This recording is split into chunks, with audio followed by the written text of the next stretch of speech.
Good morning, everyone. I'm Ray, and we're at Benchmark here. We've been doing this for 24 years. What have we been doing? We've been doing GPS and land surveying work. And today we're gonna be talking about using an RTK receiver to create a surface and then check our cut and fill grade. So today we're gonna be using the Nano 7 and the BMT8 with FieldGenius software, and we're just gonna be on a network. We're on the Chinook network today. So what we're gonna do is we're gonna just stake 4 points at the corners of our parking lot and then create a surface from that, import that surface, and then go anywhere within it and know exactly how much we need to cut or fill to get to our observed versus our design elevation. And that's it. Now guys, this is so cool because we've had a bunch of customers that have been using a level and a tape for this kind of work, and then they get an RTK and they say a project that took them 10 hours, let's say, will take them 3. That's a lot of time. So let me show you how it works right over there. So when we're creating a surface, first thing you need to do is have points for that surface. So we're just gonna make a real simple one just here.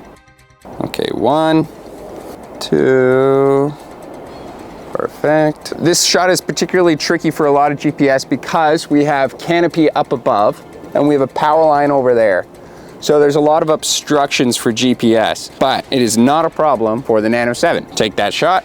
I got one more in the snow, and then I'll show you how to stake a surface. And this is another tricky shot in the corner of a building, but it is not a problem for us. Done. All right.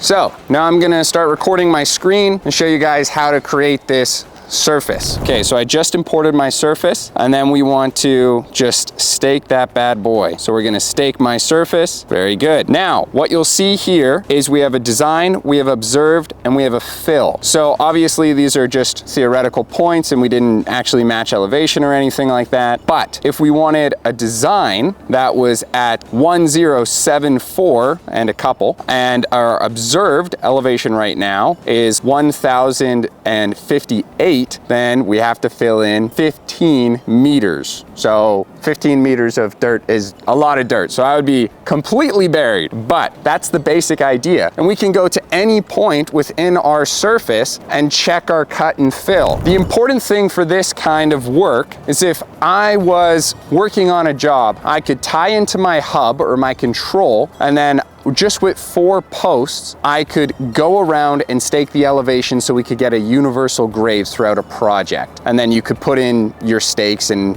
you know, cut, fill, how much for your excavation to go on from there. But it's really quite that simple. A lot easier than using a level, as you can see. The finest bonus tip is it's incredibly specific. So rather than having a point every, let's say 5 feet or an interval like that with a stake and a laser, I can get every inch if I want, every centimeter, every 100th. The possibilities are endless with this. And if you ever have a trouble area that wasn't quite done well, you can go back to it and check it immediately. So that's why you should use RTK for cut and fill.